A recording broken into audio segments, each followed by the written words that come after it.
just randomly go live, as it has. Fantastic. All right. Just do. Oh yeah. So there we go. Fingers crossed that is all working fine. So welcome to the live stream for Film Prompt Society. This is November's stream, looking at October's films and hopefully also talking a little bit about November's prompt towards the end. But we've got a lot of films this month, so who knows, we may actually run out of time before we finish discussing them. So if you haven't watched the films, there is a playlist down in the description of the video. So go watch the videos so that you know what we're talking about, because we're just going to assume you have seen them. Cool. So if you guys want to introduce yourselves. Who goes first? Henry start. Henry, go first. I'll go. Start. Okay. I've been on a couple of these streams before, but hi, I'm Henry. My channel's Supernova, spelt really weirdly because the rest were taken. I make Cody techie related videos, but try and make them a bit more entertaining than just explaining what's going on. Yeah, my submission. Should I talk about my submission, or am I just? If you want, or we'll just get to that when we get to it in the playlist. We'll get to that. Yeah. Cool, Matt. Excellent. Hello, I'm Matthew. This is the first one of these streams I've done. I've been meaning to make an entry for a couple of months since I found out about this at Ruckus Retreat. What? Ruckus? Woo. Yeah. And yeah, I made a thing. I studied film at university and I need more reason to make films. So this is a good one. This getting prompts here. That's a good mwah. Oh yeah. And I'm Jules. I'm the one person from the organising team of Film Prompt Society who's here at the moment. We may have Jay join us later, but currently just me.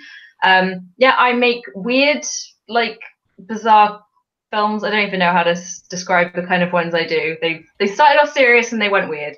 And I also have a YouTube channel where I make various videos about being a PhD student and video games and bits and bobs. So that is me.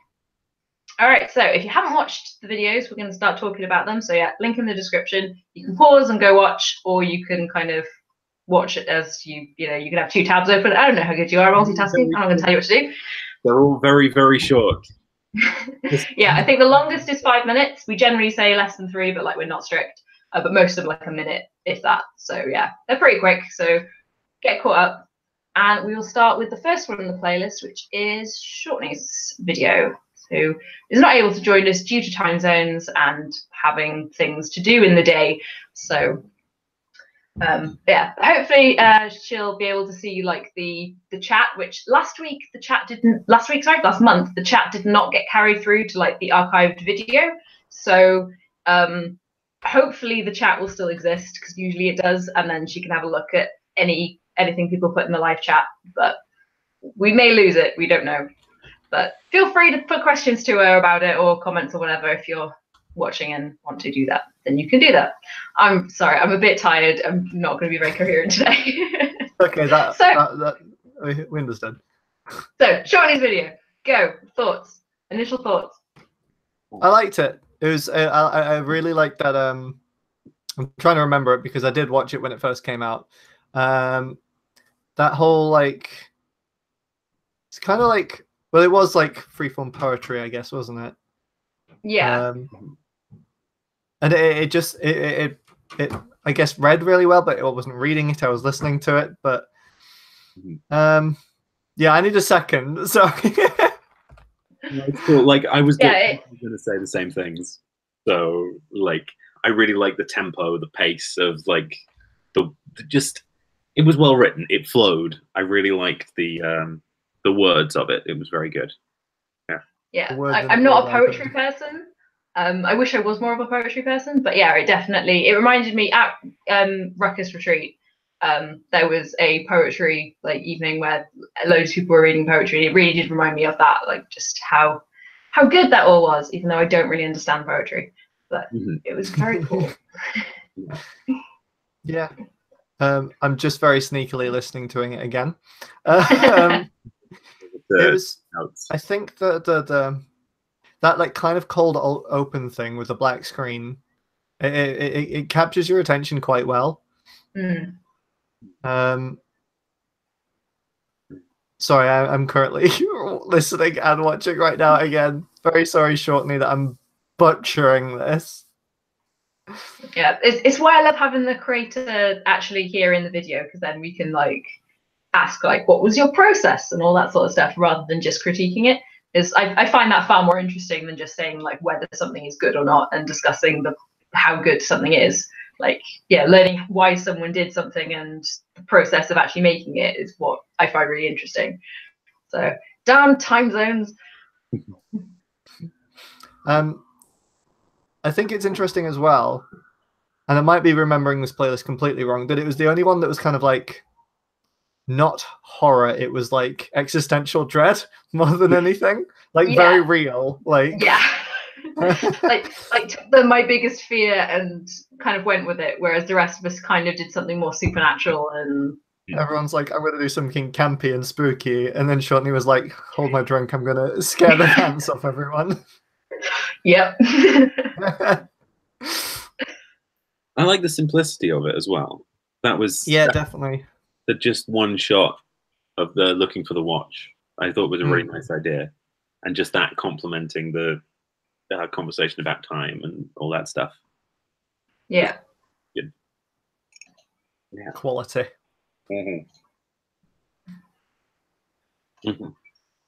Sorry, I'm just trying to sort out some stuff. Continue talking. Some stuff.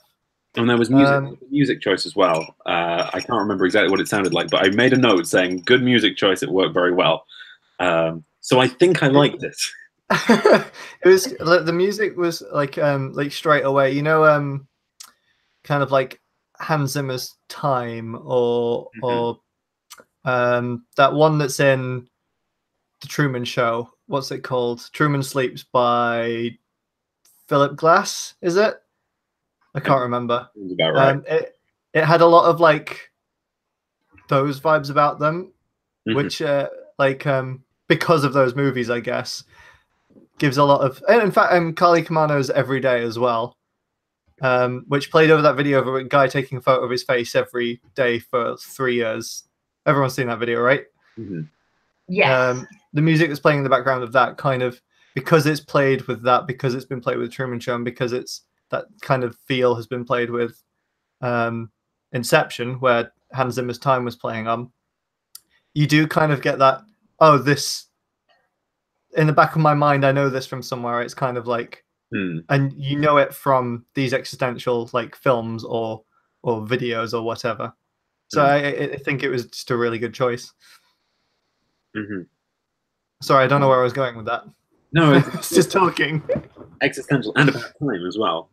If it's a year thing, then and time from Inception, like it's all time themed. Ooh.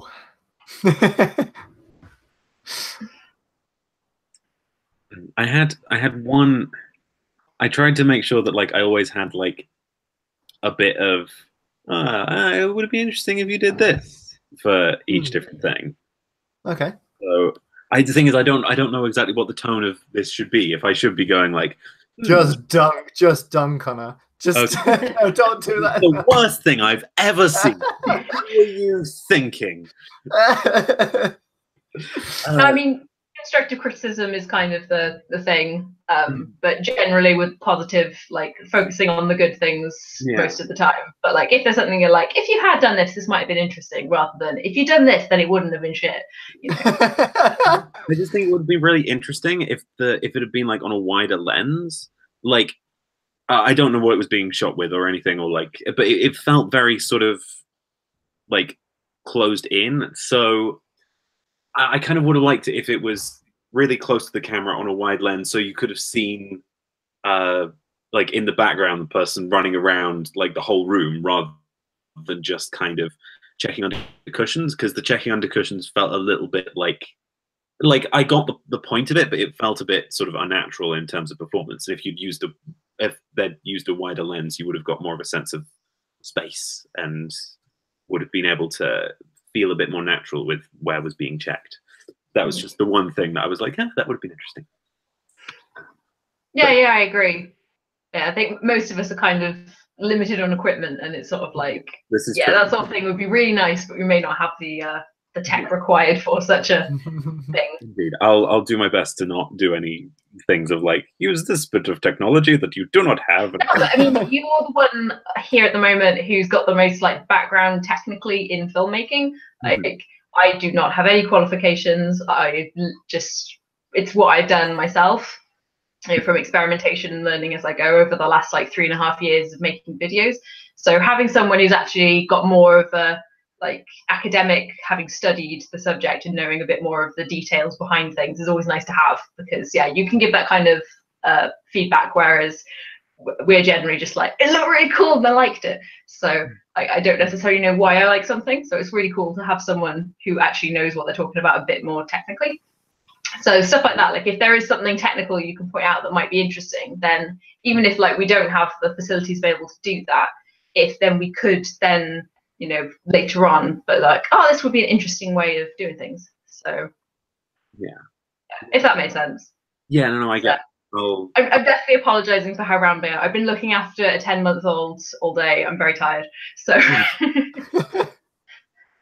yeah, I'll make sure I do my best to not talk too much about like technical stuff in terms of equipment, so much as like actual things that you can do with the stuff that you already have, you know? Yeah. I see Jamie's just asked if you have a bachelor's degree in film, Matt. Yes, I do. I graduated 2017. So Hey. So I'm just I'm working out what to do with this degree, and films like things that I did for Film Prom Society. So yes, I do. Cool. Sorry, I'll make sure to keep the chat open. Actually, it's because I was going like over to another tab. It disappeared. Yeah. In terms of what time zone Shortney's in, I'm not sure. One of the American ones. There's 3, isn't there? 4. 4? Yeah, it's a big place. It goes a long way. I think there's 4. Is it Alaska that's in a different time zone to like the other ones? Because it's potentially, yeah.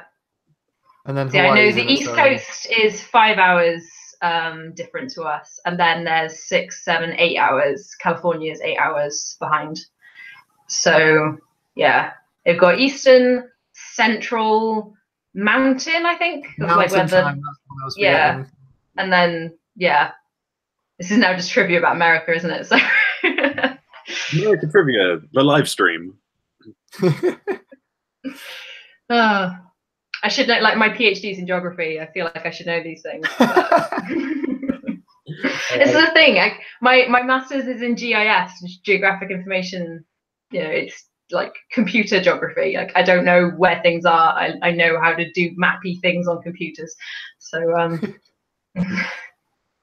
oh yeah, that's a thing in the chat as well. Jamie said that I thought she was British. Listening to the thing, I didn't think, oh, that's an American voice. Have you noticed like that my accent recently specifically has gradually become more American? Like when I went to London last, people like in the hotel thought I was American. Really? I've had this. I've had people like, you know, knock on the door to give me post and be like, oh, I like your voice. Where are you from? You American, Canadian? I'm like, no, I've lived in England my whole life. And I'm like, right, okay, stop being like, it's a slight laziness with how I do certain consonants, I think. So it's like, pronounce everything, be very British. Only enunciate. English. What I need to do is practice my Welsh accent, because don't please me that I'm Welsh. So that's what I need to do. So I do hear slight bits of Welsh every so often, but not enough to be like, oh, this person's Welsh. Yeah. That's only because you told me and I'm listening out for it as well. Yeah, fair enough. Yeah. Sorry, what were you saying, Matt? Just the like hearing you saying like that you were Welsh made me think, oh yeah, that makes sense. Like I would never have thought it, but now that you said it, I'm like, okay, I hear that. It makes sense, doesn't it? Yeah, but then like my partner is from Cumbria, so I also pick up various northern things from him. So represent Cumbria. We don't get many Cumbrians, so I get excited every time I meet another one or hear about another Cumbrian.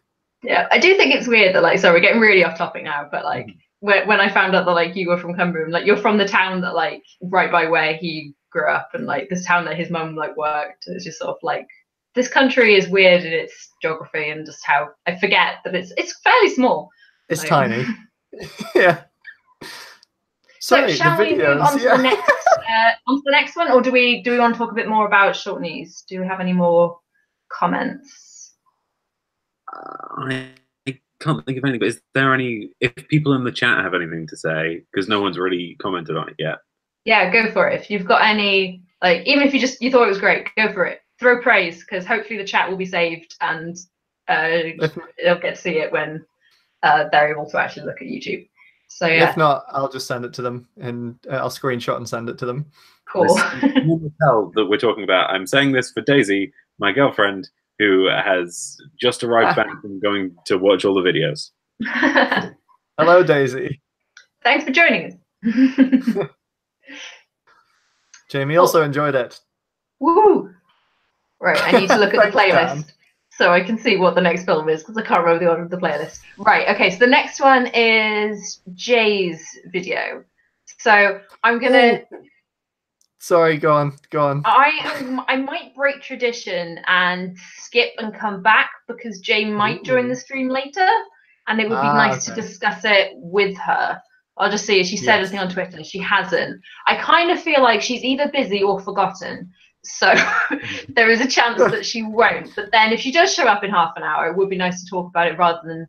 I suppose we could discuss it anyway, and then if we have any specific stuff to direct her about making it and that sort of thing, we can ask then, rather than otherwise I'm gonna confuse myself if we've gone out of order. So it is My Biggest Fear by the director's logbook. I suppose if we do have any questions about some making of stuff, she did do a sort of making of the edit side of it video on her channel, so you can have a look at that. So because I feel like I know a fair bit about how she made it now because I watched that. So I haven't. So the cool thing with this is that she made it entirely on an iPhone. So it was shot and edited on an iPhone. And I think I'm not quite sure how the special effect element of the spider comes into that. I'm assuming that was either a stock asset that was in the software she was using, or she'd imported it from elsewhere, like, which is what I'm assuming happened, was she just imported the file to her phone. But then we could ask if she was here. Then I really enjoyed it. It was very she's really good at getting a good atmosphere in the stuff that she does. Yeah, I really liked it. That spider. Like, I wasn't ready for that. I was expecting like a very like ambient, is like, oh, you don't know what it is that they're hiding from, you don't know what it is that happens. It's gonna be like super spooky, and then that thing came out of nowhere. Like, I just wasn't prepared for it is all. Yeah, I wasn't thinking spiders. I don't know what I was thinking, but that's not what I thought was about to happen. I'm just like, oh no, not spiders. This is weird though, because go on, sorry. No, you first. It's weird though because I like spiders, but seeing that was very unsettling. Like, Whereas, yeah, I hate spiders, so that was great. Excellent. I'm fairly indifferent to spiders, so we have the whole spectrum of spiders. I can't remember what I was going to say.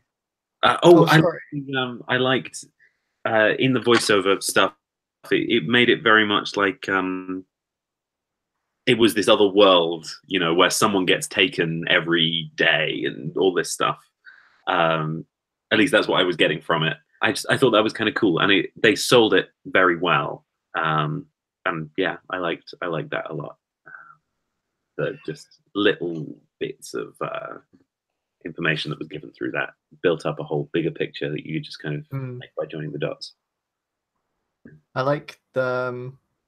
I mean, every shot they're gonna do, it's just gonna be good because you know it's their job. But like, it's really good. Like every shot clearly had so much like care put into it. And it came across so well in the video.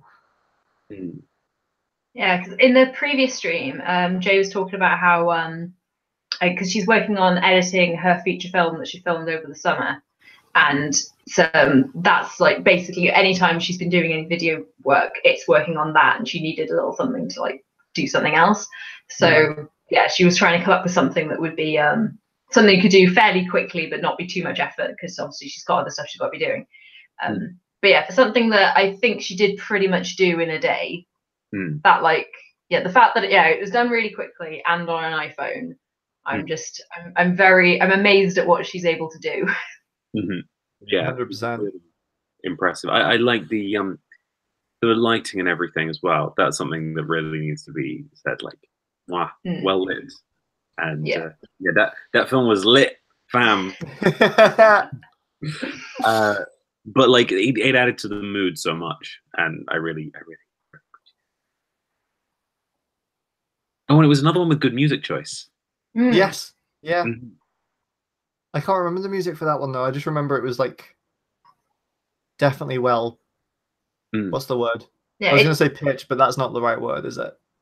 It's not the music. Like I can't bring it to my mind as to what it was, but it was very good for building the vibe. Exactly. Like it was very unintrusive, but it fit very well. Yeah.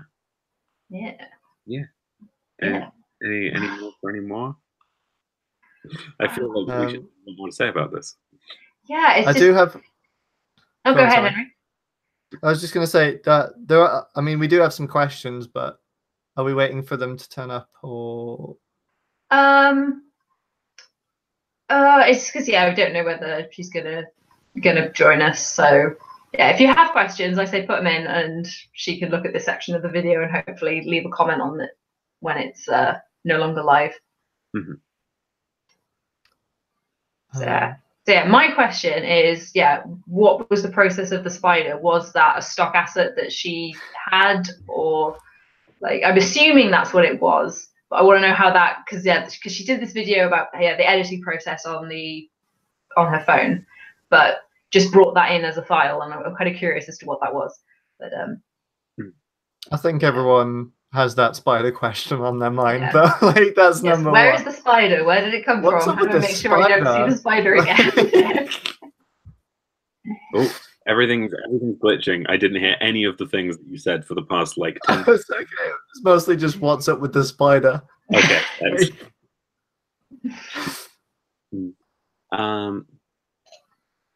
Yeah, I had because I said I like the music, right? I've already said that. I kind of feel like this is having only seen it once or twice. I'm not 100% sure about this comment, but I feel like maybe the music should have stopped just a tiny bit sooner, because I feel like if it had been quiet, or you just had the noise of the spider's legs, things like that, it would have been more impactful at the very end. I kind of feel like the music took away the tension a little bit, but only at the very, very end, because it was so perfect for all of the build-up to that point. But yeah, that was just a thing that I've written in my notes, but I'm not 100% sure, I believe. But that was my first impression of it. From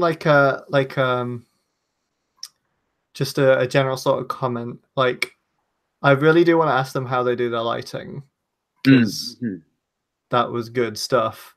Yeah. And I like when it comes to, I mean, most of my videos are slideshows anyway, so like it doesn't matter. But like just when it comes to like color grading and lighting, like I need to get me some practice at that, because I'm naff at it. I tried to do it for this latest one, but everything still came out as blue. Or some maybe a bit too yellow. Like color grading's a pain. I'm not. Yeah. I don't like doing color stuff. I tend to just shoot stuff and try and get the color right when I shoot it, which is never easy. But then if I get it horribly wrong, I'm like, I guess this is just the way it is now. It's what is it? There's a YouTuber, Quentin Hyde, who does a lot, like at least some like post-processing on his videos like that. And like his are all vlogs and stuff like that, but like he does put in that effort, and you can definitely tell, because these videos do look a lot more like professional than the average vlogger, I guess. Yeah, I'd just like to be better at that at some point, and I was gonna pick Jay's brains a little bit about it. Yeah, for the, like, about her lighting, I know she's definitely done a video in the past about like how to do like lighting and some tips and stuff. So I don't know how many of those specific things she talked about in that video she used for this, but she's definitely done a video on lighting previously. Yeah, Amy said in the chat that she's done videos on how to improve quality. Yeah, she's got a series going at the moment that's sort of, it's once a week, I think there's a video coming out that's like a thing about filmmaking, mostly in like the writing of the script and things like that so far. But yeah, she's doing kind of a new series of videos about making stuff. So yeah, Director's Logbook is her channel. I think I have linked that in the description of the video. If not, it will be there by the end of the stream. So yeah, go check her out because she does do really good like advice. Like a lot of the things that I learned for how to make my videos more interesting, I learned specifically. She did a video a year or so ago, which was how to shoot your own lookbook. So like aimed specifically at doing like a fashion video. Okay. But I used a lot of the tips in that for my videos in general. So I found that was just a very good general how to self-shoot to make it more interesting kind of video. So I definitely recommend that one. Because the channel's called The Director's Lookbook, right? Logbook. Logbook, dang it. Yeah. So close. Yet so very far. Oh, Jamie said, yeah, I like doing colour. I'm not great at it either. I need to try harder on my current project. I'd like to get it black and white except for red, but I'm struggling to get that balance of the saturation. Yeah, I've done like color grading for like getting something more like correct, but I've never really done anything artistic. I'm doing the black and white except for red thing for this month. I'm not allowed to do it. I feel like we're gonna have a theme of the videos, aren't we? Oh, guys, now that you mention it. Well, I'm not planning on doing that, just saying. We'll talk about those at the end. Why not? Because I have another idea.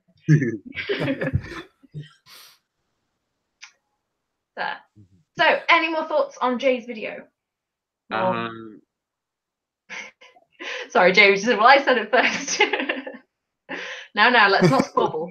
Now, kids, come on. Yeah, I'll jewel you. It's friggin' go. Wait. Let's friggin' go. Where does it happen in Hamilton? New Jersey? Oh, God.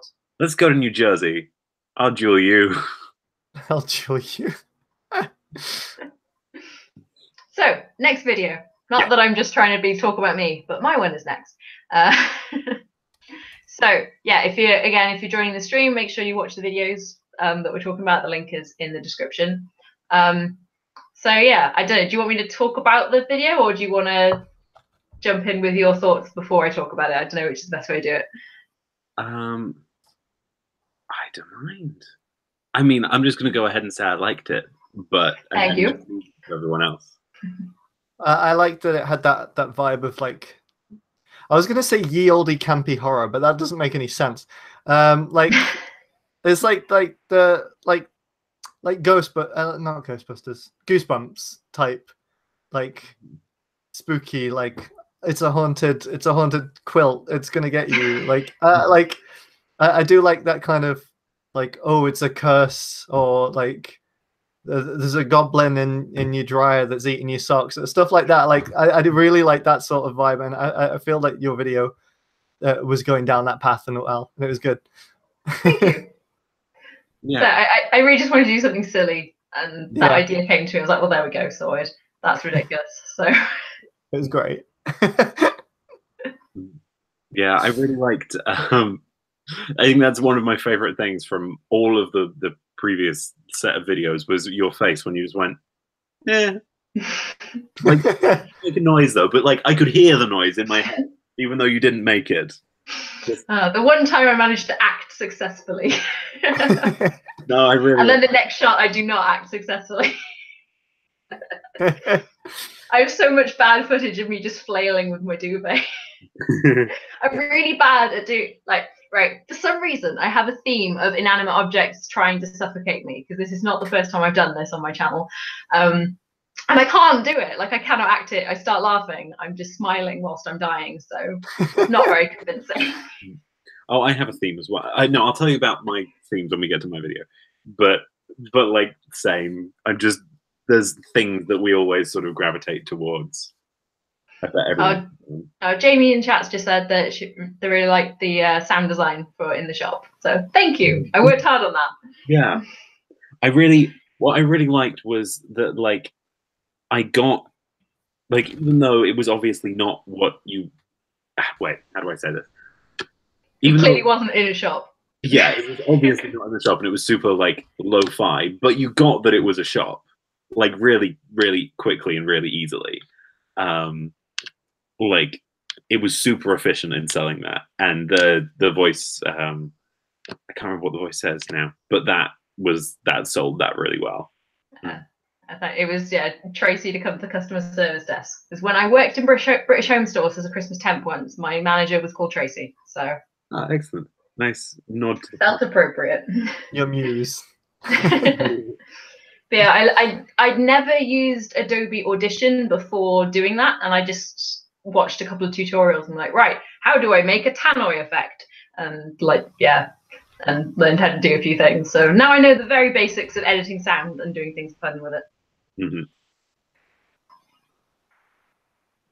Yeah, I'm quite glad how that worked out. And yeah, my initial plan was to take my prop, go to John Lewis in town, and just surreptitiously shoot it, and then just hope no one stopped me. Which would have been fun because it would have looked really like actually in a shop. But I think that the comedy element works way better by not being a shop and it just being my living room. Mm-hmm. Yeah. Yeah. Dan has also given us his own secret challenge prompt for November, and that's, can you somehow get Goosebusters or Ghost Bumps into your video? Thank you, Dan. We'll try. I'm not guaranteeing anything there. I've also written down that, like, I thought that first scene was like super efficient.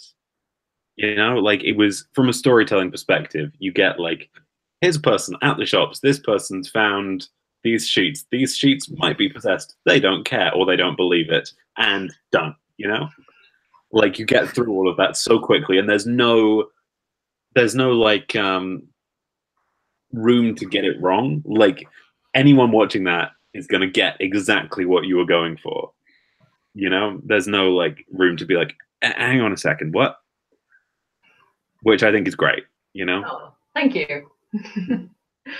I'm glad that scripting and planning stuff is not something I generally put that much effort into. So yeah, I'm glad that worked out quite nicely.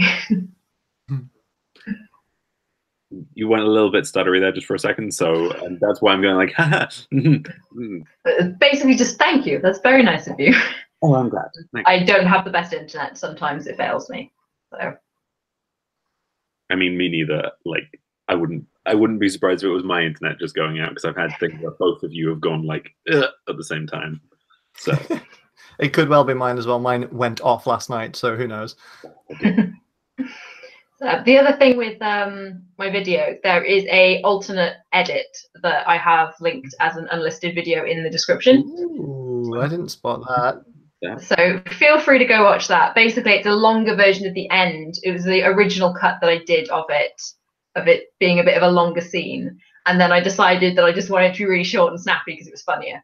So yeah, there is an alternate version. I was gonna say, if I was to give one bit of like critique to this, was that the last scene should have been longer.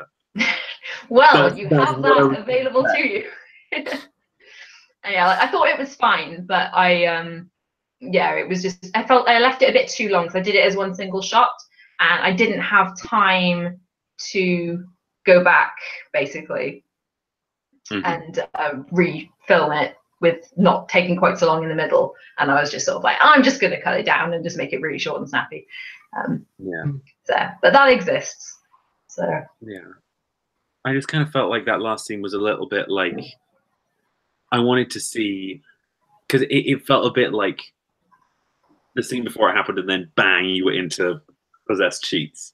I kind of wanted to see like either you getting into the bed and then being like, yeah, what's going on, and having some like sound of creatures or something, or possibly just waking up in the middle of the night and having that kind of classic like eyes opening shot.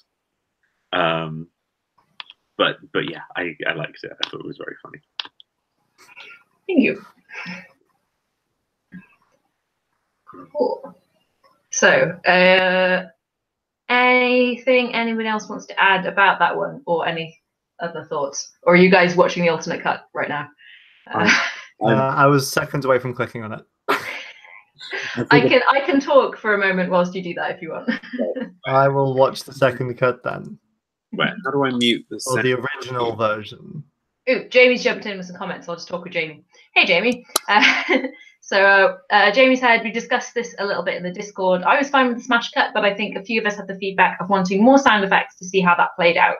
So yeah, like I did consider in the version that does exist as the final one rather than the longer version, I did consider, as well as the music being all loud and dramatic, having some other sounds, like adding the evil laugh over that point, or some other like evil, creepy noises of some kind. But at the time anyway, I felt like there was enough going on audio wise. Like I thought that you wouldn't be able to pick out what was happening. It might be a bit muddled. So I left it, but I kind of wonder whether I should have played with that a bit more, because maybe I would have found a balance that worked, or maybe it just wouldn't have worked. Then I could be like, haha, well, actually, that was terrible. So wait, I'm just clicking on the original version now. I will have a little watch, but I'll be back in 1 minute or however long it actually is. Yeah, Boopy Doop has just said, I like the fact that it says reduced to clear, as if multiple people have brought these sheets and instead of like burning them, got their money back. So as far as I'm concerned, it's that something happened in the shop. The sales assistants are just like, okay, these might be possessed. Let's just try and that on. But we can't lie about it. That would be disingenuous.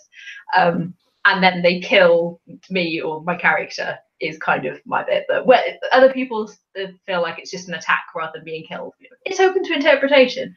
I personally think I died, because normally when I do that sort of stuff, I die at the end. Because if you've watched my films Monstrous Decorations or Monstrous Decorations Fearsome Foliage, which are Christmas videos I've done the last 2 years, I always die at the end of those, and I feel like it's in the same kind of vein as them. So I am now dead in 3 alternate universes. What is the music used in the shop? Because I hear it in just about everything. Is that a Kevin MacLeod track? It is. I think that one is linked in the description. I think that's the one that was a Creative Commons license. So I've got a name of it in there. I can't remember what it's called off the top of my head, but it's generic elevator music kind of that's available on the YouTube Tech.com library. Yeah. So third version linked in the description. Oh yeah. Thank you, Jamie, for putting that in chat. Sorry, I'm just catching up with chat. I was watching your wonderful video. Yeah, I've just been watching it as well. I like the long version as well. Yeah. I get what you. I really feel like it was just too long in the middle, and I just didn't have time to refilm it. Yeah. So I'm not sure how easy it would be to do, but like the bit where the sheets got you, like all I had in my mind of like was a like a camera slowly zooming in on your face above the bed. You'd probably need someone's help for this unless you've got like equipment. And the sheets just kind of like tightening around you, that sort of thing. Because I mean, it's very hard to like pretend a sheet is killing you whilst you are the one controlling the fact that the sheet is moving. Ideally, I'd like to have had one of my friends help me out by being out of shot and like pulling down on the duvet or something. But it was not practical. I was self-shooting that day because yeah, my boyfriend sometimes helps me out, and like the last year's Monstrous Decorations, that one I had 3 people helping me out to film that, of my friends, which I'm very grateful to them because it took all day. So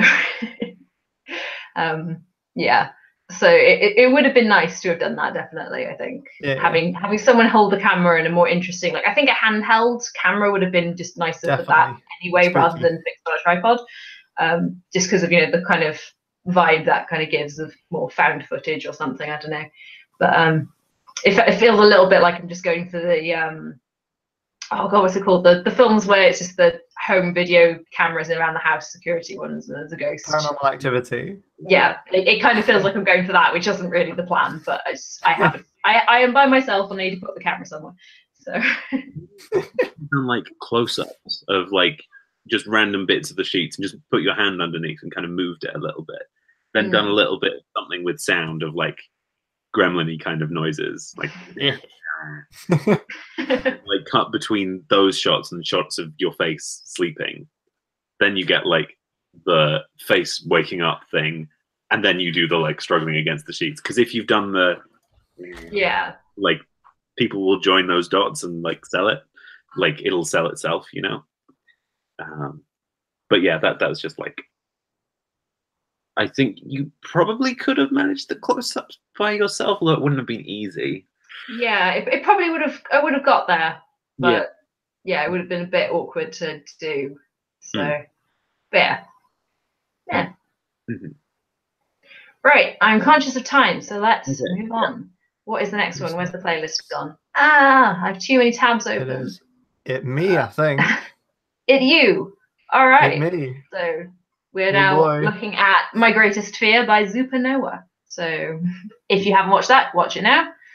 And we will start to chat about it once I've got all the things back open on my monitor, because I went to a different tab and then got lost. So yeah, I genuinely loved Jaws. It was brilliant. I had a good chuckle. Thank you. I was originally like, I'm gonna try and make this scary, and then halfway through filming I was like, this is gonna come across real bad if I try and make it scary. I'm just gonna make it a little bit goofy, sort of thing. Well, like, so originally I was always going to make, you know, the ghost box thing. So the thing that on my monitor, I made that, and I was always going to make it for like a video that I'd upload around Halloween. But I didn't really have I guess a platform for it. What's the word? Not a platform, because I had YouTube, but like a vessel. A nice container for this ghost box to exist in, because I couldn't. I don't think it would have come across well if I just went, I made a ghost box, let's see what happens, sort of thing. Although, I mean, whatever, it's done. But I mean, yeah, I enjoyed making it. It's I guess, quote unquote, the first video on my channel that I've done live action work in. I mean, minus the like the dumb posts that I made pre-Christmas last year. So like, I don't know, it was quite fun to just do something a little bit different, and not use the Blackboard background image that I use for every single one of my videos. But yeah, sadly as well, the actor who played the horrible goblin, Nicky Claus, is in the bin now, so he could not make it to this video. Yeah, what do you guys think? Oh, I liked it. I thought it was funny, but like not just funny. You did the like the choice of shots was great as well.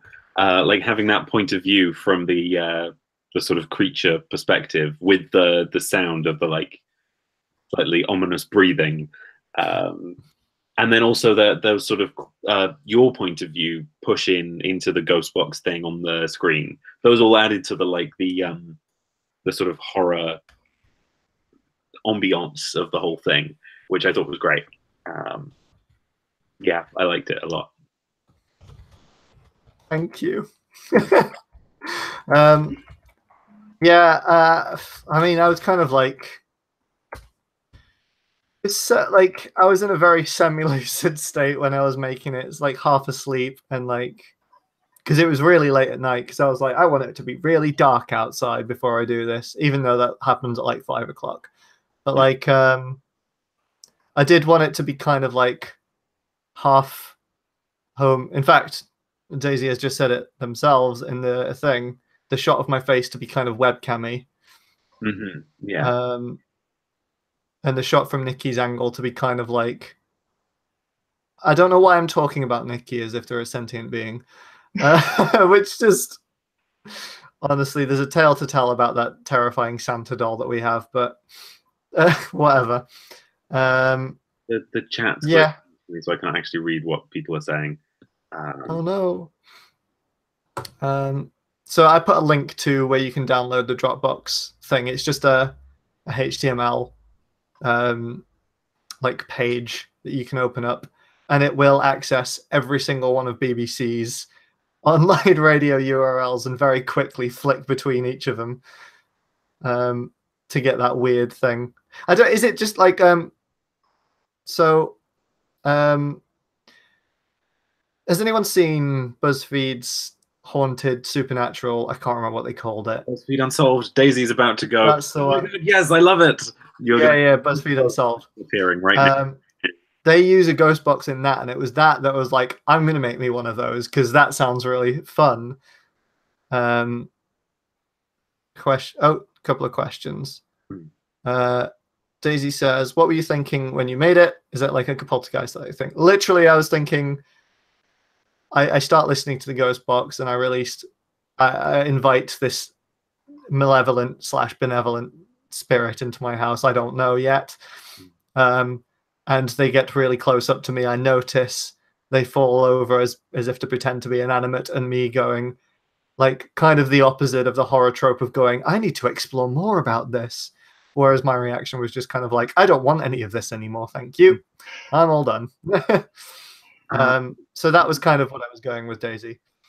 So you did click on the thing? Yeah, there's can you not see the Dropbox links? In fact, I'll post the Dropbox. Oopsie daisy, I just closed chat in this window. So the Dropbox links is now it's opening. Yeah. Yeah, I approved the Dropbox link in the chat, so that is available to everybody. Yeah. Because anyone puts links, an administrator has to say yes, that's okay. So it's also in the video description as well, just in case this chat doesn't persist. The video description of your film, not of my film. Not this video description. Dan's question: how did you get the camera filming yourself to wiggle? It's just really lazy After Effects. Like, I was gonna get my housemate to help, but he was like knackered after work, and I was like, cool, I'll just do this myself. Put it on a really tiny tripod and was dumped a load of After Effects on it, and just like, that'll do. That'll make it wiggle. Look pretty convincing. So thank you. The one over my shoulder was the hardest one to do because my tripod wouldn't allow that height, so it was resting on the back of the chair that I was sat on, which I wasn't very happy with, but it happened. It's done. I feel precariously placing your camera is just necessary when low budget filming, because it's just like, well, this isn't quite working, so if we prop this up here, yeah, I've got a folder of pictures of my improvised filmmaking stuff from the last year or so, of devising something to be where my face will be so I can focus the camera on it if I don't want to use autofocus and things like that. I really should do that, because the number of times I've had terribly focused things just because I've not focused it properly. I've just been like, I should be about there. I go over and look at the screen and I'm like, I think that's right, but I can't quite tell from this distance. It'll be fine. And then the shot's being completely unusable. Yeah. I did struggle with that, and in fact, I think some of the scenes in there you can see it's a bit out of focus. What was it? Because Jay has that terrifying mannequin don't they? Yes. Yeah. So if you didn't watch the live those. stream last month, yeah, we were slightly freaked out in the background of of the shot from Jay's feed. Was the mannequin that she owns. So. But Jay uses that to get focus in the videos, don't they? Yeah. Yeah, so that they know in shot kind of if it's going to be. Don't know. Yeah, my strategy is often I have a couple of light stands and I will extend one of them up to the required height and then draw a little smiley face on a post-it and stick that to it. And then just make sure I place that where the front of my face is going to be, because that's kind of hard to visualize. Yes. Also, I have this stuffed toy, I guess, that's the moon and it's got a little face on it. So it's about the size of a head. So I tend to place that roughly where I'm going to sit. So I have a few things of like stacking stuff with the moon placed on top. So in the future, I'll start doing that, and if I ever do any more of these types of videos. Yeah, I need them focus hacks.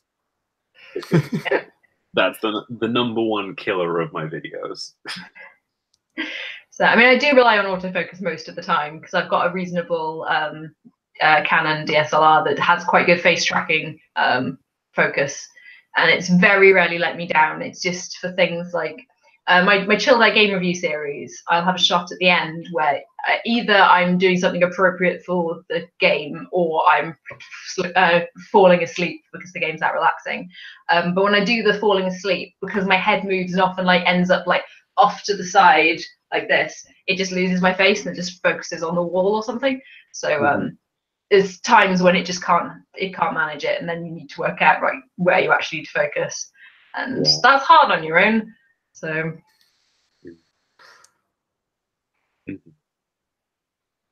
so was there any other stuff you wanted to say about your video then?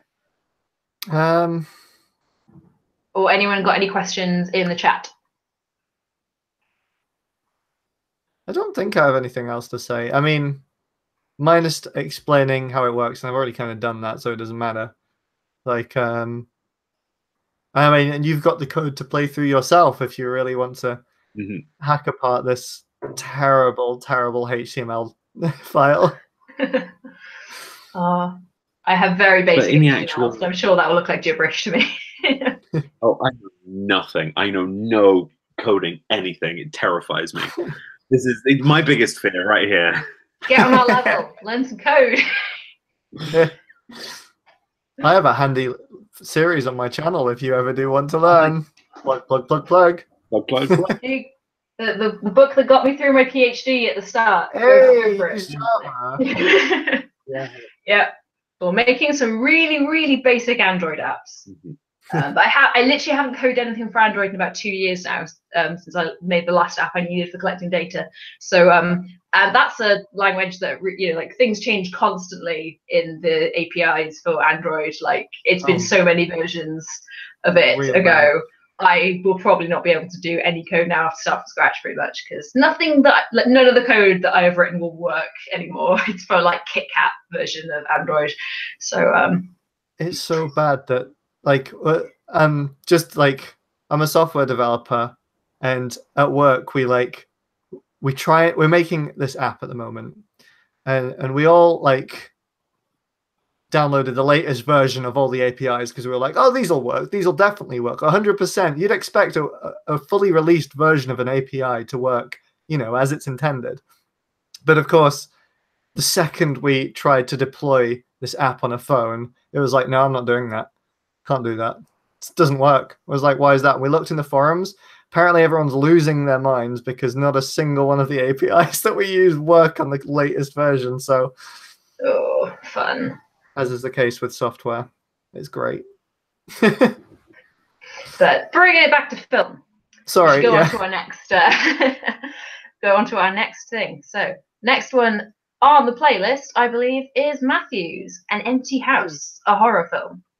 So as usual, if you haven't seen the video, go watch it now, or otherwise you won't know what's going on. So I really, really liked it. I really liked the ambience that you managed to get with it. yeah, it was good. It was a good spookiness. Yeah. Oh, go on, sorry. I was just going to say I really enjoyed it, and it was very scary. So like, I hate the when you're home alone, and like, I guess as a young adult that does happen a lot.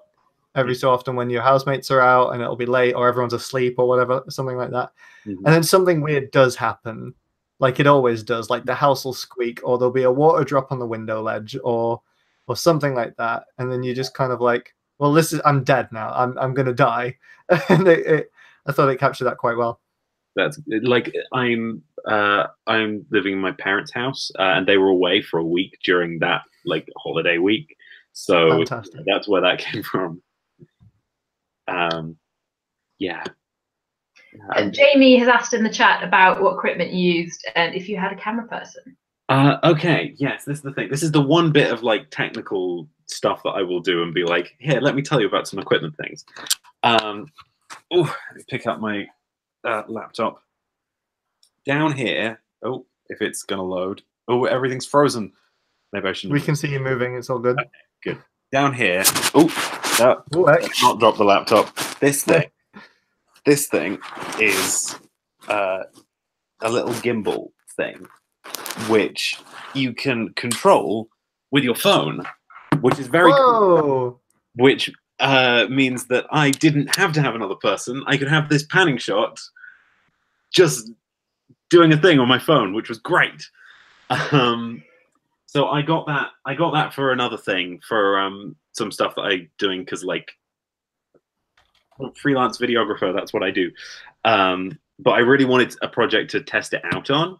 So that pan thing that happens in the middle of it, that's what the whole thing was built around, because I thought that pan is the kind of thing I wouldn't have been able to do by myself without that bit of equipment. So, but like if I had another person, I could have done it. But I figured it would be a good chance to do like a thing that I couldn't have done without it. Yeah, so everything was built around the idea of that pan, because of that bit of equipment. That was the really cool. Sorry, go ahead, Henry. So I was just going to ask, dare I ask how much it costs? You daren't. Okay, I will not then. I shan't. Sorry, Jules. I mean, it's like it's a bit of like Henry for a second. I'm using professional stuff. So sorry, it's not like right. to everyone. I heard nothing for a good 20 seconds there because my antivirus decided to just be annoying. It's okay. My whole screen went weird, so I think it was both of us at once. Mm. Yeah, mine's been doing the sort of little weird bits, sort of for the past whole stream, really. What is a stream without technical difficulties all throughout it? Yeah, as long as we don't manage to have it crash out at the very end of the stream and get stuck live with nobody on it, like we did on the second stream, because that was great. Jamie just asked what brand it is. It's DJI gimbal. That's so yeah. Just satisfy your curiosity. Oof. But yes, yeah. So that pan, I'm just going to go back on some of the things I said about equipment. If you can't afford it, it's fine. Just get another person, and the other person can do it, because you don't need all these expensive things. It's just a thing. For sure, yeah. Be a useful way of testing it out and working out how to use it. But yeah, so that came first, the idea of that pan, which is now, this is the universal hand symbol for that specific pan. For a pan, yeah. Yeah, that was the main thing, that when I watched it, I was like, ooh, that's cool. Mm-hmm. Right? But I had just assumed that you had somebody to do that. It never even occurred to me that you'd have like a fancy gimbal device. Mm-hmm. So I'm very sorry. It kind of feels disappointing now. Like, oh, you probably can get like exactly the same thing with just a tripod and some twisting around of things, but it would require like two hands of like doing that. Yeah. So the sound of typing was entirely necessary and to be like recorded another time because I wasn't actually typing in that shot. I was going like just a tiny bit to the left.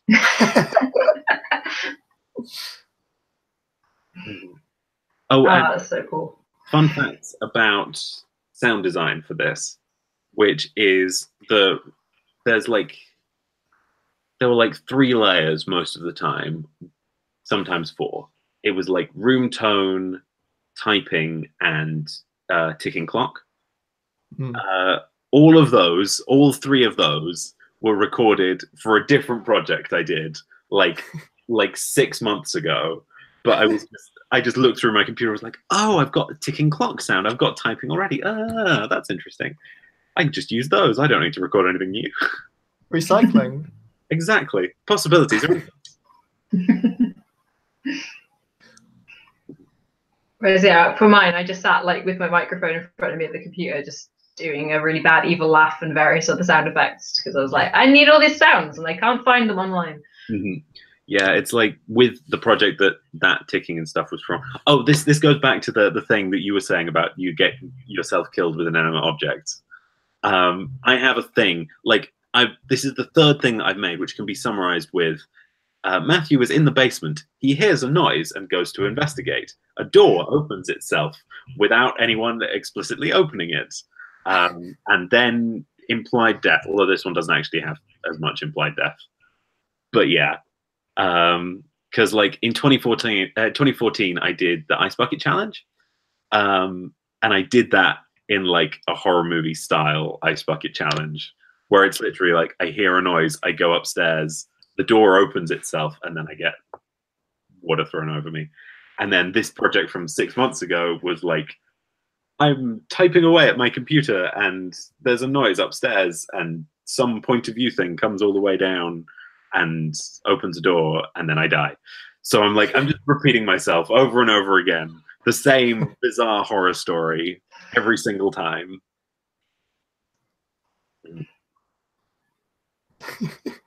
Yeah, sorry, that was just my little rant about my own unoriginality.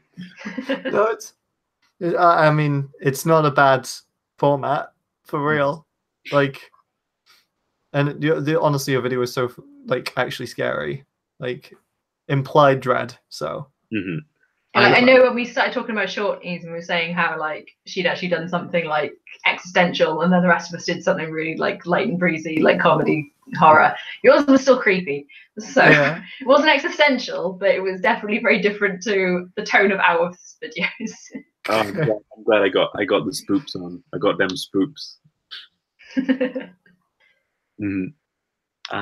oh yeah, Jamie said just plug. I did a breakdown of the video and the shot choices and things. So if you go on my I have not seen that. I will stick that on my watch later.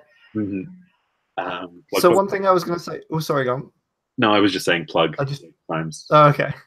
So one thing I was going to say before the stream started, but then we had to stop because we can't talk about the stream unless we're in the stream. Was the fact that you're in the room that you filmed that in, but your room right now doesn't look spooky at all. It doesn't have any like spooky atmosphere to it. But in the video, it definitely did feel like a haunted space. Like it's definitely uneasy. Okay, wait. I'm gonna pick up the laptop some more. Oh. Adventure. So just because of the way that the lights work in this room, I've got my desk here, and it's got lights that specifically go like above the desk. And nice. Those are controlled by like this one switch here. So it's possible to just have those on. Oh, I think we've lost you. Oh, there we go. Oh, spooky. Yeah, and then the lights outside. Oh, wait, no, I need to de-spook my room. Actually, no, I'm going to keep my room spooky. The spookification because it's appropriate. The lights outside the door are like on a motion sensor thing. So there were times where like with that point of view shot where I needed that light to be coming in, but if I left it too long, it would just turn itself off. Oh God. So yeah, so it's about like where the light is and where the light isn't. So I'm glad. Well, my room's already a little bit spookier with these lights off. That is like very like 100% spookier. Oh, everything's frozen. I can't see or hear anything. So. Oh no!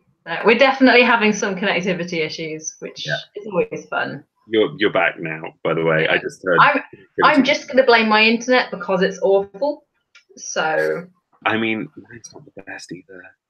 Let's just collectively blame all of our internets. Yeah. I moved to Cardiff and didn't think to check what the internet speed would be where I moved to because I was living fairly central. Of course, there's going to be fibre broadband, but no, we have the one exchange box for this like estate that did not get upgraded. So I am on good old-fashioned cable, copper cable internet, and I have no choice. So yeah, like I went from having like 20 meg broadband to being like 6 on a good day. And it's the evening right now, so we're probably getting like 2 or 3. So, oof.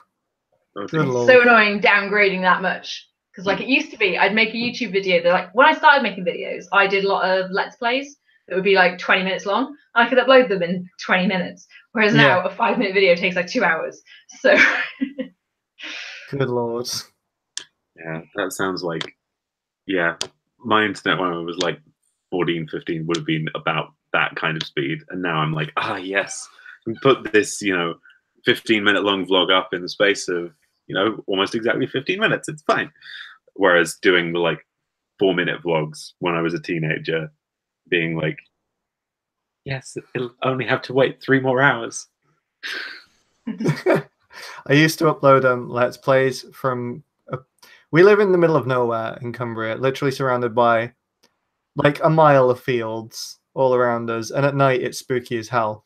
But we get 64 kilobyte internet, which is not acceptable in any way, shape, or form. But I used to upload on that, which was ridiculous because I'd usually have to wait like a day and a half for like a 5-minute video to upload. Like I just wouldn't. Like I do not have that patience. It's good. Well, I started doing it in university. In university, I had 5 meg, which that's all right. It's not the best, but it's. I mean, all right for me is anything out of the kilobyte range. But yeah. So when I went back, I was just kind of like, this is absolutely dire. I don't know how I survived on this. Right. Bringing it back to films again. Yes. Sorry, that's the second time I've. We're really good at going off on tangents. No, that was it. That was our one F-bomb.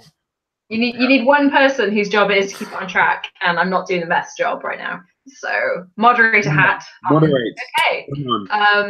Any other thoughts about Matthew's video then? Other than it was well spoopy.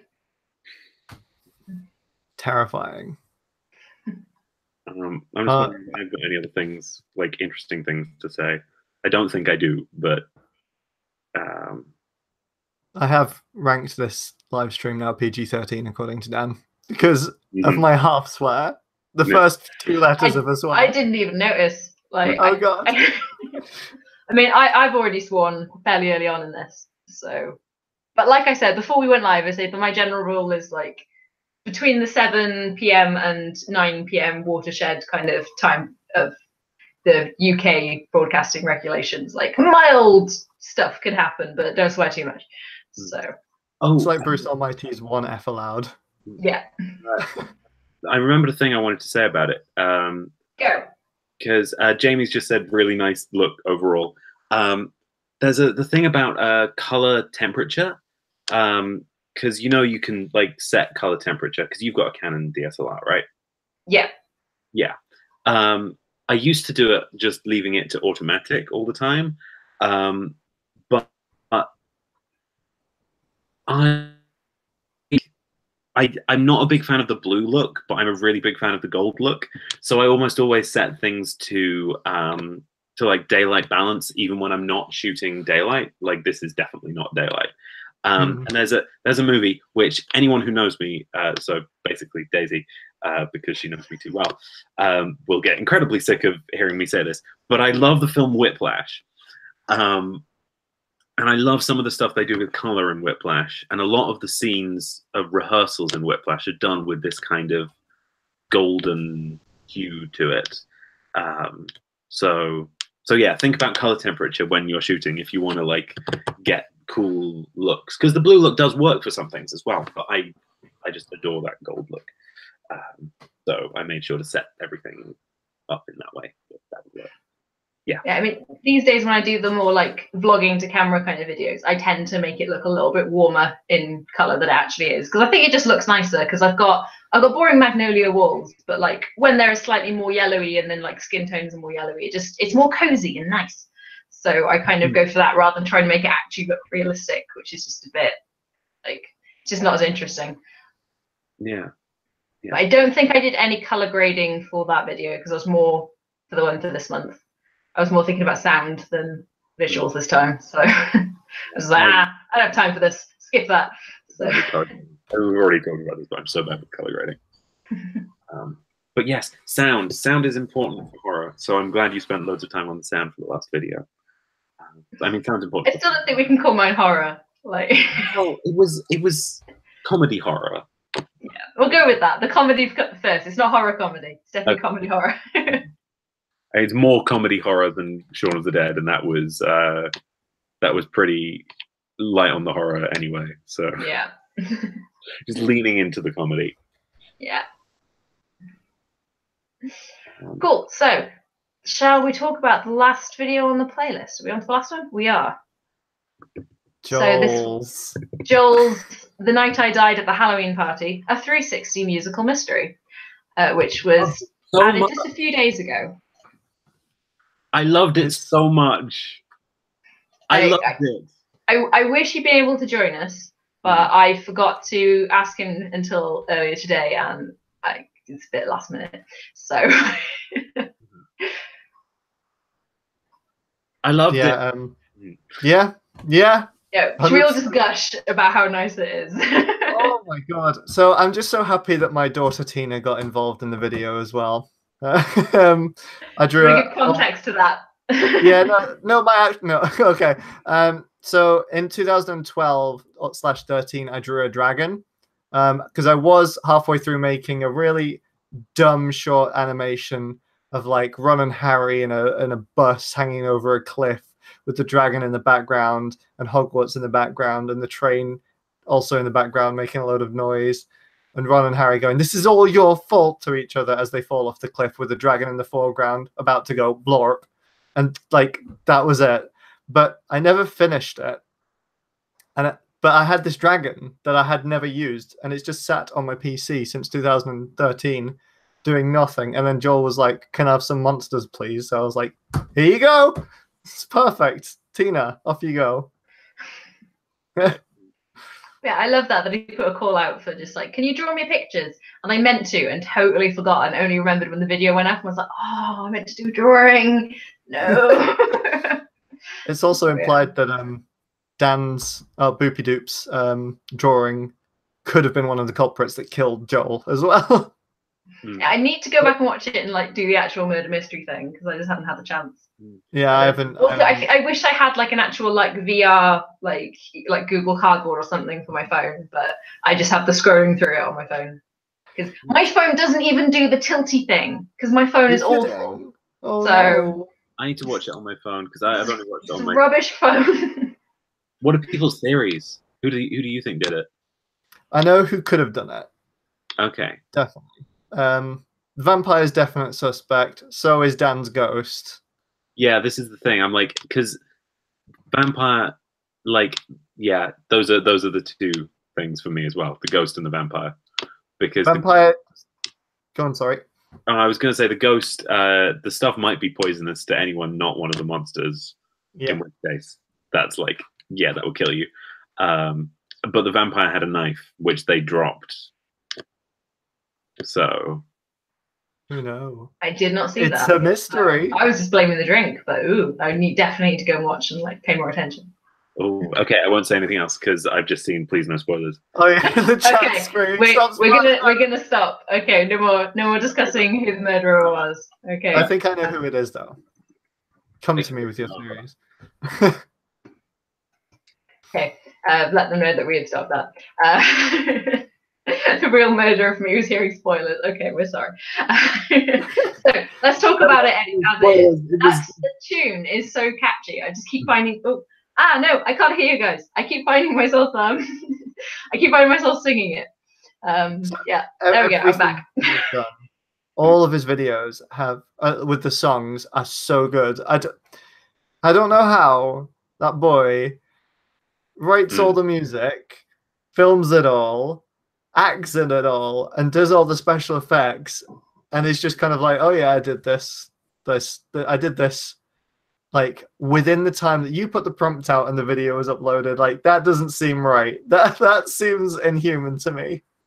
Like I had time to do like the 2 shots that I filmed effectively for my video and did a little sound design, and then he makes this whole 3D animation with a song, and it's just like, what?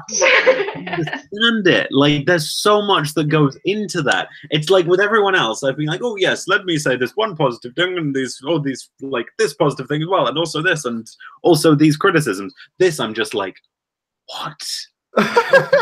Witchcraft. Yeah, just power. Yeah, when I saw that. No, sorry, go ahead. Sorry, I was just gonna say he created such a nice world, and he always does in all of his videos. That like and it was quite self-contained, this one, but it was still really like I felt immersed, especially through the 3D 360 aspect. Sorry, Jules, what were you saying? I can't remember. It's just good. It's good sorry. I don't think it was anything revolutionary. No, Jamie's just saying how like you got fewer than 300 subscribers, and it's like, yeah, at some point I need to do another like recommending YouTubers kind of video. I think he's definitely earned a place on that whenever I get around to doing it. Honestly, when Jamie first showed me his videos like last summer, I was just like, oh my god, this guy's great. Like, how many subs does he have? Let's check it out. And he was on like 250 back then. I was like, what the hell is wrong with everyone? Like, this is so good. Do either of you watch Austin McConnell? Yes. Yes. Because Austin McConnell, how many subscribers has this guy got now? He's one of the big, like 500,000, something like that. But every like 6 or so months, he's done it. He's only done it twice now. But every now and then he'll do like recommending channels with under 1,000 subscribers. So like he'll put out a thing being like, tweet me channels with under 1,000 subscribers and I'll shout out 5 of them. So like we have a contender. Yeah, well next time if he does another one of those, we'll just have to band together to all be like, this guy. So he has a lot of people who recommend the same person, so he'll definitely check him out. Every Discord server we're in. Yeah. Unite the various different forces. Oh yeah, saying Discord, we haven't actually mentioned, but yeah, we've started a Discord server this month. Yeah. So I don't think there's currently a link in the description of this video, but I will add it after we finish being live. And yeah, there's definitely a link in the most recent prompt announcement. So for November's prompt announcement video, there's a link there, so you can just come join the server and talk about the filmy things. I'm not very good at selling stuff. I'm not a saleswoman. I did not work at British Home Tools for very long. I think it works very well as a tagline. Talk about the filmy things. Well, currently, like we have like a sort of tagline on like the page that's sort of like inspiring creative filmmaking, which is literally something I just made up on the spot when I was coming up with the artwork. So to be honest, that sounds like a better, more appropriate vibe. If I update the graphics at some point. With Comic Sans, please. Yeah. Ooh, James stuck a link to Discord there. And yeah, fingers crossed this chat doesn't disappear. I'm worried because yeah, there was no reason for it not to get carried through last time. Like there's a tick box that's like continue live chat when like it's no longer a live thing, so that when you're watching this video back, the chat comes up in the real time of when that chat came through. So you can kind of re-experience it as it happened. But yeah, it just didn't didn't happen last time. It's always worked before. I have no idea why. Nobody else has had a problem with it. It's not like YouTube had one of those days. I mean, potentially YouTube just had one of those days, but nobody else mentioned it. So fingers crossed it works fine this time, or otherwise I'm going to be very sad. But, Jamie's just saying that their Discord server logo has Comic Sans in it. So it does. It does. It's could got be worse. It could be a papyrus. Oof. So. What a good font. That or Chiller. I do love Chiller though. There's still a place in my heart for Chiller. Oh, I'm actually starting to find like fonts that I like, you know, like fonts I really enjoy using. And then there's one that I can't remember what it's called. It's like Baboose New or something. That's really, really good. I use it for like every other thumbnail. And there's another one, Trajan, and I really like both of them. And I cannot recommend these fonts enough because that's the kind of nerd I am. I recommend fonts. Honestly, I do love fonts. Dan's suggesting Wingdings. I don't know how well that'll come across in the Google SEO if we use Wingdings for literally everything. Daisy's asked what the November theme is. So November's prompt is red sky at night, and the challenge is to use red as like a key part of your video in some capacity. And yeah, there is, as usual, the deadline is whenever the next stream is. So it's like you've probably got about a month from this stream's date, but we're fairly flexible. And if you do a video afterwards, we may still talk about it. Speaking of which, we have a video that was made for September's prompt that we could have a quick chat about. Oh, I've not seen this video, by the way. I should probably say, because I didn't realize we'd be talking about the ones from the previous month. So I've not seen it. Oh, is this yours, Henry? Me? Yes. Is this me? Oh, yes. Okay. I was staring off like, oh, wow. If you'd rather not, we don't need to chat about it. It's all right. No, I don't mind. I mean, yeah, I was super late with that one. So yeah, this was for September's prompt, which was they came at lunchtime. That was the one. It was all off yours and Jamie's and Jay's like discussion that you had on the previous on the live stream that you had in September for August, and the discussion you had then, being all like they came at lunchtime was inspiring like a lot of like B-movie like alien types of invasion or like monsters or ghouls or stuff coming to like irritate you while you're having your lunch. At least that's where mine went with it. So I had all these sprites that I was using for like neural networky type stuff, to just give them a bit more life than just blobs on a screen, because you can't, well, I mean, you can empathize with them. You can empathize with blobs on the screen quite well, as it turns out, but I do prefer having what is literally Gary Oak's sprite without the ears and with redesigned legs from the Pokemon games. So just so you know, the video is this. I built this neural network type thing that the little dude on the screen has a brain in him, and he'll react based on that brain. The brain's a set of inputs, some hidden nodes in the middle, and some outputs. The inputs being what he can see, the outputs being what he does. And through the magic of random number generation, the first brain will be like, it'll suggest, oh, if there is a zombie there, run away from it, or do a spin, or shoot somewhere, or something like that. And it'll start off as really simple for the first iteration. But what it's very loosely explained in the video, but what happens is you take that brain, you clone it X amount of times, you mutate each one, then make each of those brains each do a little simulation of their own in the background, and pick the one that does the best out of all of those, stick it back in to the video simulation that I was going to record, and then get that to do what it does. And the idea being over time, through a process of kind of like natural selection, he'll get better. Yeah, so that's didn't really go into that level of explanation. I was just kind of like brushing over it as much as I could, but like that's what the video is, and I wanted to show that off somehow, and I thought that prompt was really good for it because someone coming to bother you while you're eating your lunch. Oh, what zombies? That'll do. And then I got top-down shoot. So have you guys played Stardew Valley at all? Yeah. You know the arcade machine in the pub in Stardew Valley that you can play the zombie shooter game? That is pretty much what I ripped off for that simulation. Yeah. I really I laughed quite a lot while watching it. Just the fact that he just spins like crazy and hopes for the best. It's just the best strategy. And the thing is, it works. Like surprisingly successful. Yeah.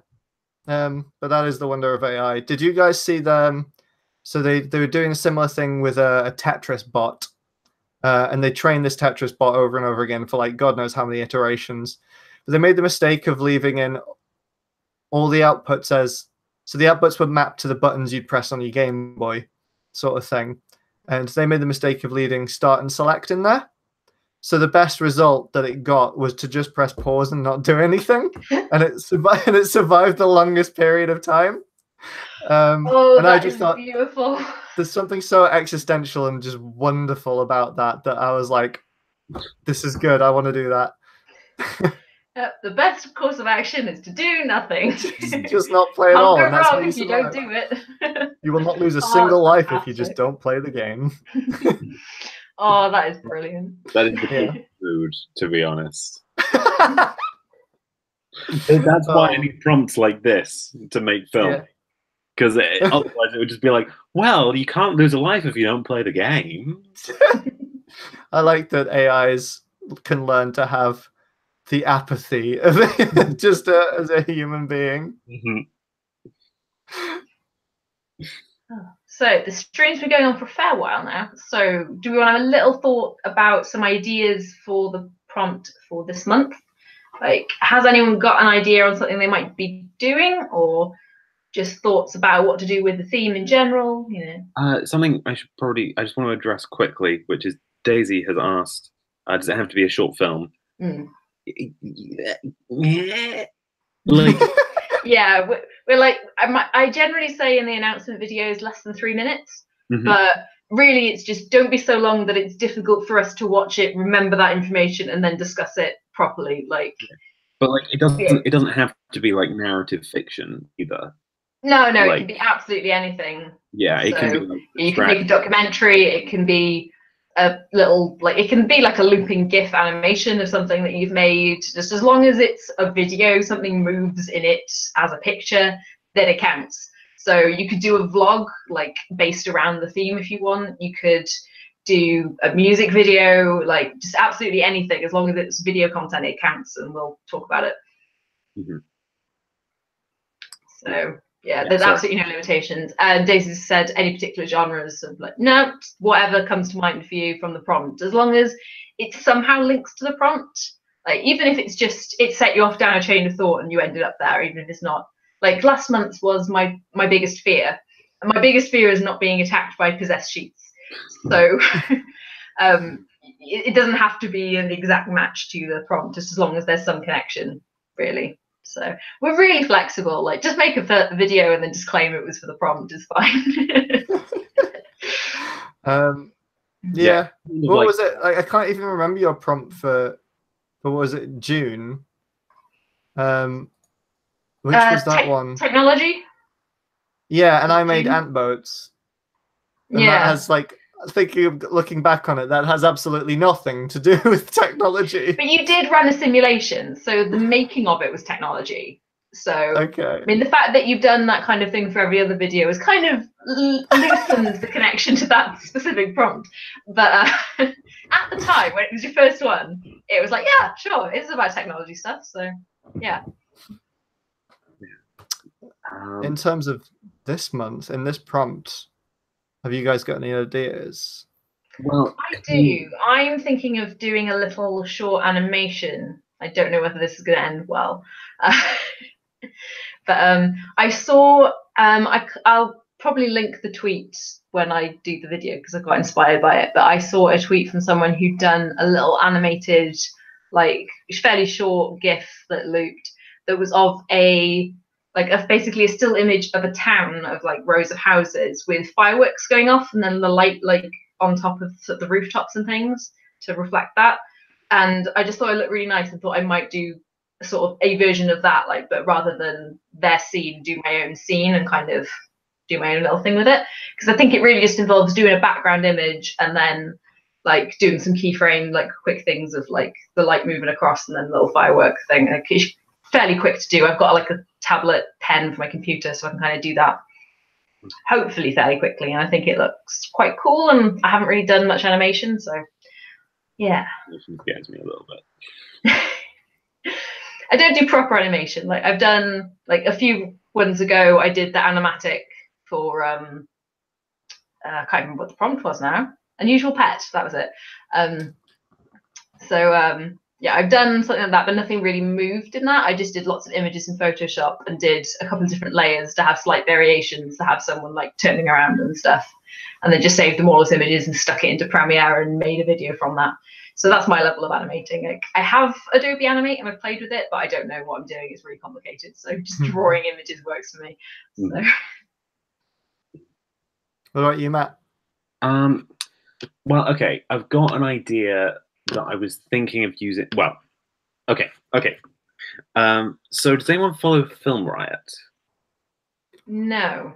They sound familiar. Yeah, they do like advice and like tutorials and things. But they're running a competition this month for like a 1-minute film. And I'm shooting something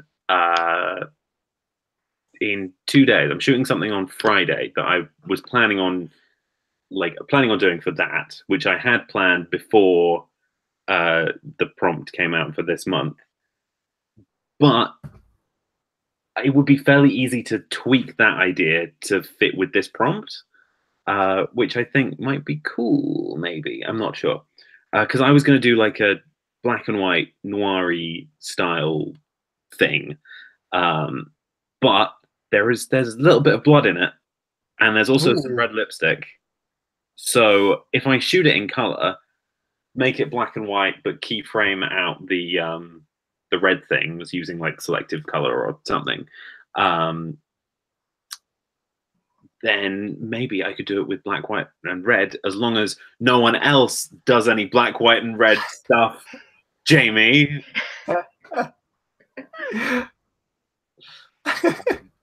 Yeah, so that's what I was thinking of doing. But we will see, because I'm not 100% sure about the rules of the competition. So it may be that like I have to send it to them without putting it online. I don't know. So once I've got that worked out, I'll work out whether I can make the tweaks and submit this for this as well as that. And if that doesn't work, I don't know what I'm going to do, but I want to do something. So yeah. I have a kind of prototype of what I'm planning. Let me just alter the message that it says, because it says a bit of a rude word at the moment. Hang on. Jamie's just said that they're going to need you to teach them how to color grade before being able to actually do it. So my idea, I wanted to make something pretty and graphic-y. And I'm torn between doing two. So one of which is like, both of which to do with like cellular automata, which are like, the ant boats one, that was a cellular automata. And it's something similar to that, in that I'm going to have little pixels on a screen doing stuff. And one I kind of want to generate, like simulate like fireworks in the sky, like lighting it all up, making it all look like red and orangey and crazy hues and stuff like that, using cellular automata if I can. Another one, and I've kind of made a prototype of this, like a text-based prototype of this, which is there's a picture in the background, and then that's hidden from everyone, and then these cells on top of it that slowly move to form the position of the picture. And can I screen share on this? Because I can show you the. I think so. Ooh. What does this button do? You can try. Oh, I think I can. We're about to get a very interesting loop. Whoa! Here we go. So I'm going to run this. Can you all see this big back screen? And Jules' face 3,000 times in the background. Okay, so if I press enter, can you see that's kind of like forming this image that, again, FPS here. It used to say something a bit rude. But hang on, I'll move back to my face. But the idea being load of pixels on a screen all jumbled about and slowly like moving into their positions of like this image of my choice. I'm probably going to do like a nice picture of leaves or something like that, big red leaves or something like that. Or maybe something to do a bit more with red sky at night, but I don't know. Because you said red, my mind was like, oh, red things, autumn, leaves, they're great. I love leaves. What's the sky? So, yeah, I don't know. That's where my mind's going with it. Oh, that's cool. But yeah, like my mind went a similar kind of way. Like my other option, if I can't fit in doing an animation, I was thinking of doing something that's kind of less narrative and more aesthetic, and just like film some nice autumnal kind of shots around Cardiff, and yeah, do some at sunset. Hopefully there will eventually be a sunset that would be usable. Who knows, because it's just so overcast, it's probably not going to happen. But it is November and it is Wales. There's an app that you can get that tells you with each day when the, like, what's it called, the golden hour is going to happen, where everything just is bathed in very yellowy red light. And there's an app you can get that tells you the perfect times for that every single day. So you might be able to get some shots, some nice shots of that. I mean, possible, but I mean, it felt like the sun set at 1 o'clock today. So yeah. I mean, there's been a permanent cloud over Manchester for the past 3 months, so I guess it's better than the sun and the fields being on fire, but whatever. I'm just looking at the weather forecast for the next few days. So much rain. Oh man. I'm just there's a storm coming in for Friday, isn't there? Or the remnants of a storm. Yeah. So, Friday. Oh god. This thing I'm shooting is shooting on Friday. There's no! Shooting outside. It's no! It's like, because it's only meant to be 1 minute. There's like 2 or 3 shots that are going to be outside. Maybe it'll have a little break at a few points, and you can just run out and do it, and it'll be fine. Yeah, well, really quickly. I can work out just how waterproof my gear is. Like I've got actor friends who are helping, so like hopefully they'd be super up for like, yeah, I can go out and do this in the rain. I'm just hoping that my camera is not gonna just explode if I get it slightly wet. Yeah. Anyways, that was a bit of a weather-based tangent from actual film conversations. It's okay. There's been lots of tangents, and yeah, I think it's only a good stream if there's a lot of tangents. If your mind's flowing that freely, discussing all this creative stuff, then it's obviously it's a symptom of a good thing, I guess. Well, the symptom of a good stream is free-flowing thoughts. There we go. Get a water theme on. Yeah. There you go. Yeah. And it's not tangents, it's tributaries. Exactly. Yes. Ooh. Geography. As long as we don't get accidentally stuck in any oxbow lakes.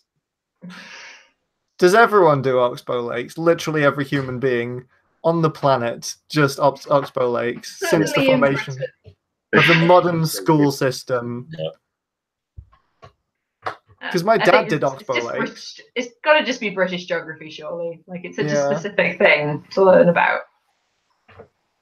It's weird. Yeah, fun for the chat or the comments. Did you learn about oxbow lakes? This is a relevant topic. The water cycle.